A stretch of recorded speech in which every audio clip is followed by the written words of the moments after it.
நிறைய வீடியோஸில் நான் பார்த்துருக்கேன். நீங்கள் இன்வெஸ்ட்மெண்ட்டே இல்லாமல் இந்த இ-காமர்ஸ் பிஸ்னஸ் ஆரம்பிக்கலாம் அப்படின்ற மாதிரிலாம் நிறைய ஸ்டேட்மெண்ட்ஸ் வந்து பார்த்துட்ருக்கேன். இ-காமர்ஸில் ப்ராடக்ட்ஸை சேல் பண்ணுறதுக்கான பிஸ்னஸ் ஆரம்பிக்கணும் அப்படின்னா இன்வெஸ்ட்மெண்ட் தேவைப்படுமா, இல்லை இன்வெஸ்ட்மெண்ட்டே இல்லாமல் நம்ம வந்து பிஸ்னஸ் ஆரம்பிக்க முடியுமா? இதெல்லாம் கதை. இன்வெஸ்ட்மெண்ட் இல்லாமலாம் எந்த பிஸ்னஸுமே ஆரம்பிக்க முடியாது. சர்வீஸ் பேஸ்டை தவிர்த்து இ-காமர்ஸ்க்கு கண்டிப்பாக இன்வெஸ்ட்மெண்ட் தேவை. ஸோ ஒரே இதை நம்ப வேணாம். அமேசானும் சரி, ஃப்ளிப்கார்ட்டும் சரி நமக்கு மாமா மச்சான் இல்லை. அடுத்து உங்கள் ஓன் வெப்சைட், அப்புறம் இன்ஸ்டாகிராம், இது மாதிரி எல்லாத்தையுமே இருக்கும்போது தான் உங்களுக்கு வந்து அந்த பிஸ்னஸாக எடுத்துகிட்டு போக முடியும். நீங்கள் ஒரே ஒரு இதில் வித்துட்டு இருந்தீங்கன்னா நீங்கள் சொன்ன அந்த வார்த்தை தான் பார்ட் டைம் மாதிரி ஆகிடும்.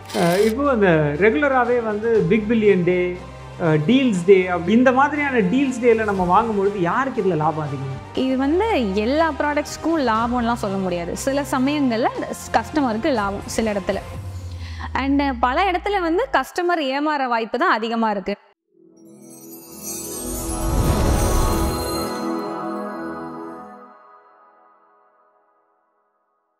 வணக்கம். நம்ம சேனலுடைய முக்கியமான நோக்கம் அப்படின்றது பிஸ்னஸில் இருக்கக்கூடிய தொழில் முனைவோர் அத்தனை பேரும் எந்த விதமான சிக்கல்களும் இல்லாமல் தன்னோட பிஸ்னஸை சக்ஸஸ்ஃபுல்லாக பண்ணணும் அப்படின்றது தான்.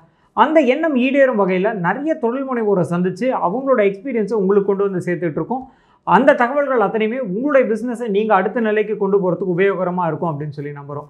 அந்த வகையில் நம்ம இன்றைக்கி சந்திக்க போகிற தொழில் முனைவோர் யார் அப்படின்னு பார்த்தீங்கன்னா நிவேதா முரளிதரன் அவர்கள். இவங்க யார் அப்படின்னு பார்த்தீங்கன்னா ரொம்ப பாப்புலரான பர்சன் தான்.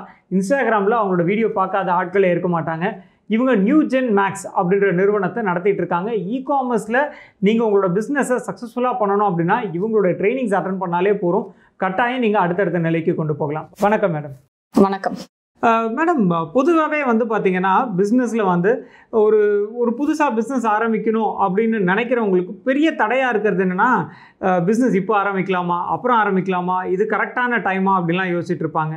நீங்கள் எப்படி பிஸ்னஸ்குள்ளே வந்தீங்க? உங்களுக்கு வந்து பிஸ்னஸ் ஆரம்பிக்கணும் அப்படின்னு நினச்ச அந்த ஒரு நாள், அதை பற்றி கொஞ்சம் சொல்லுங்களேன். ஓகே, என்னை பொறுத்த வரைக்கும் ஒரு நாளில் பிஸ்னஸ் ஆரம்பிக்கணும்னு நினைக்க முடியாது. அது ஒரு லாங் ப்ராசஸ் நினைக்கிறேன். அது எப்போ ஆரம்பிச்சதுலாம் எனக்கு தெரியல.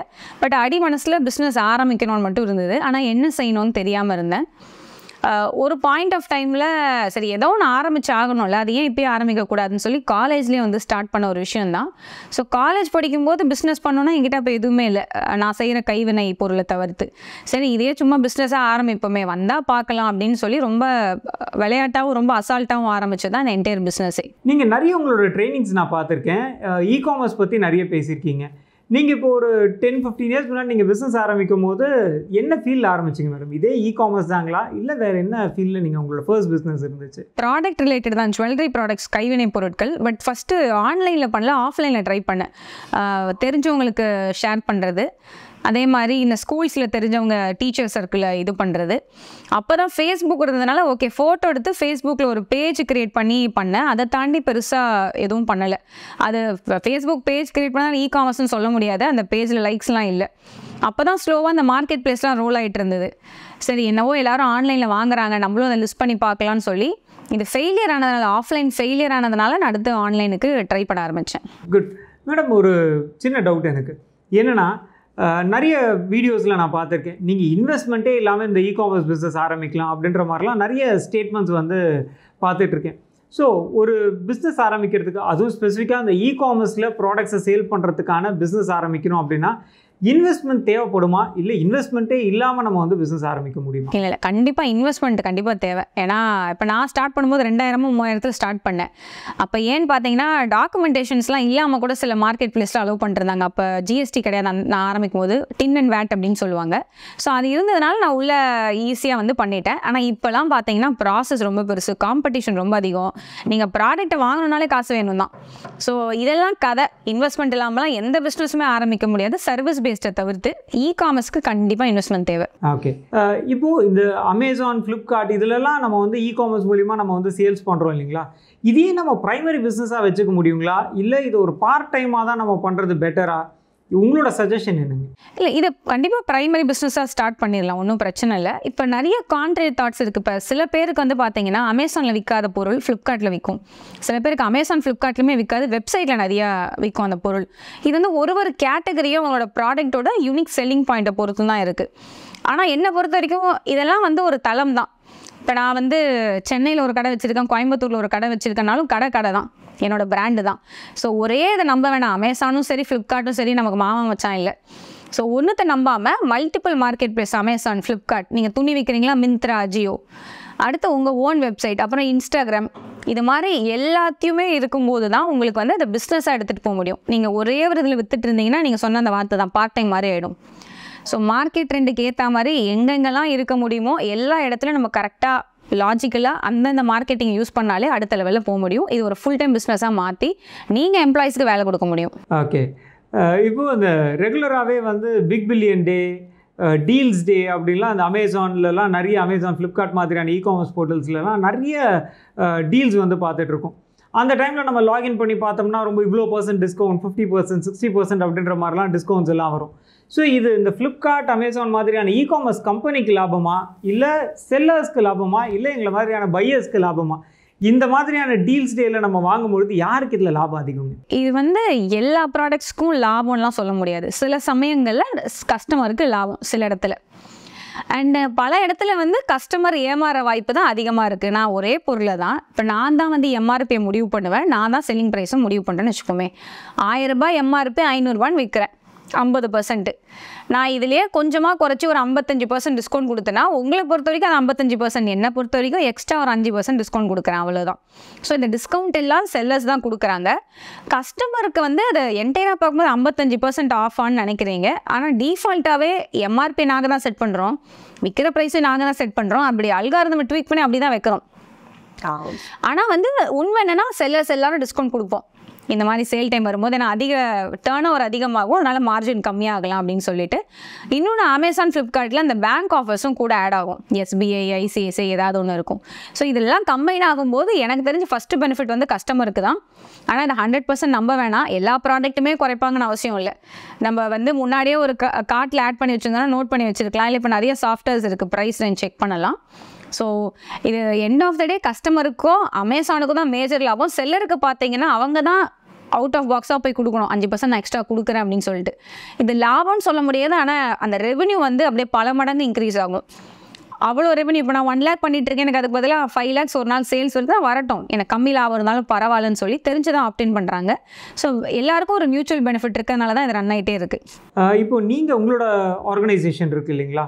ஸோ உங்கள் ஆர்கனைசேஷன் மூலிமா இந்த இகாமர்ஸ் பிஸ்னஸ் பண்ணணும்னு நினைக்கிறவங்களுக்கு என்னென்ன மாதிரியான சப்போர்ட்ஸ் எல்லாம் கொடுத்துட்ருக்கீங்க? இப்போ நாங்கள் வந்து என்டையர் ஹேண்ட் ஹோல்டிங் பண்ணுற மாதிரி தான் ஒரு கோர்ஸ் இருக்கும், மென்டர்ஷிப் ப்ரோக்ராம் சொல்லுவோம்.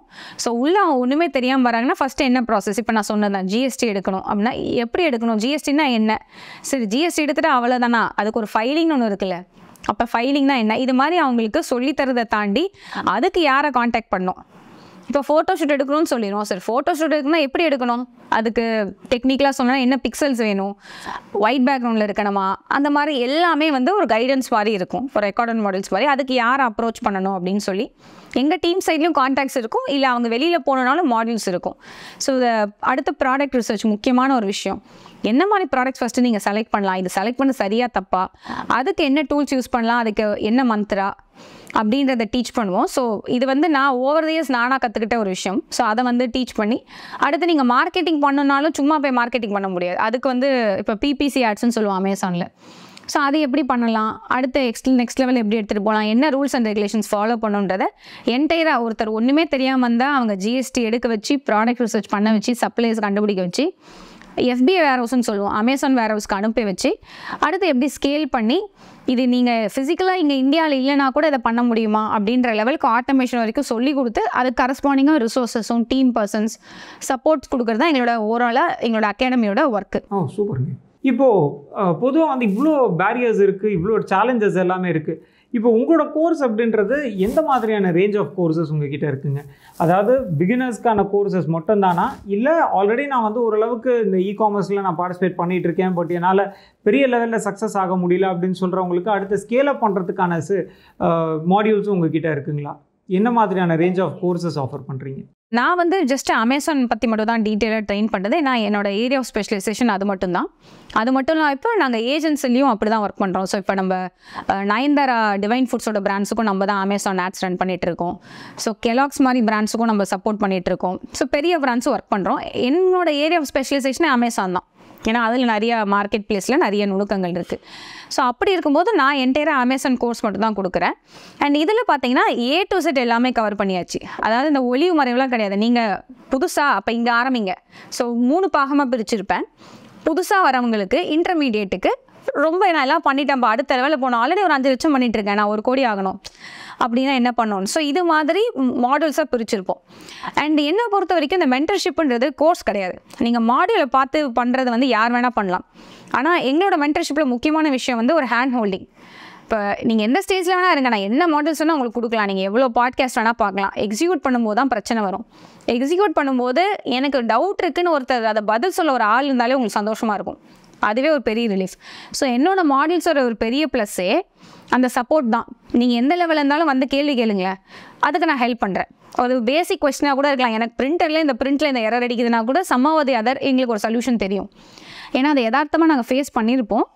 ஏன்னா நாங்கள் தான் வந்து இந்தியாவிலே வந்து ஏஜென்சி கம் அகாடமின்னு சொல்லுவோம். அதாவது சொல்லித்தரதை தாண்டி அந்த ரியலிஸ்டிக்காகவும் பிராண்ட்ஸுக்கும் ஒர்க் பண்ணிகிட்ருக்கோம், இந்தியா மட்டும் இல்லாமல் இன்டர்நேஷ்னலையும்.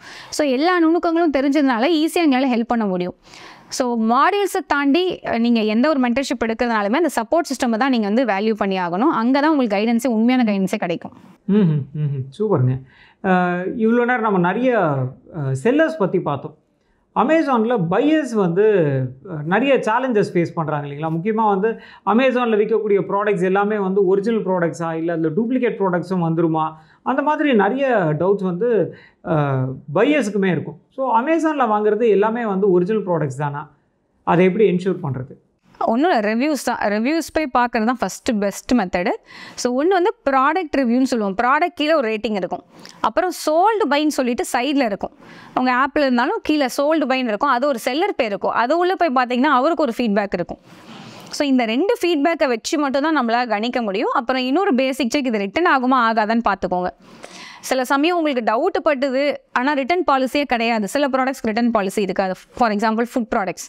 ஸோ டவுட்டாக இருந்துச்சுன்னா நீங்கள் அவாய்ட் பண்ணுறது ரொம்பவே நல்லது. ஸோ இந்த 2 ரிவ்யூஸை வச்சு தான் ஒரு கஸ்டமராக பார்க்க முடியும். ஏன்னா இப்போ நான் செல்லரானா நான் நிறைய பார்ப்பேன், ரேங்க்லாம் பார்ப்போம் நாங்கள். ஆனால் ஒரு கஸ்டமருக்கு இவ்வளோலாம் எஜுகேட் பண்ணிருக்க முடியாது. அட்லீஸ்ட் நீங்கள் ரிவ்யூஸை பார்த்துட்டு ப்ரொசீட் பண்ணலாம். அண்ட் 100% எல்லாமே ஒரிஜினல் இந்த கதையெல்லாம் நம்மளால் சொல்ல முடியாது. ஏன்னா யார் வேணால் விற்கிறாங்க. பட் மார்க்கெட் பிளேஸஸ் என்ன பண்ணுவாங்கன்னா, இது மாதிரி ஃப்ரீக்வெண்ட்டாக ஒரு செல்லருக்கு கம்ப்ளைண்ட் வந்துச்சுன்னா அவங்க அக்கௌண்ட்டை வந்து சஸ்பெண்ட் பண்ணுறாங்க.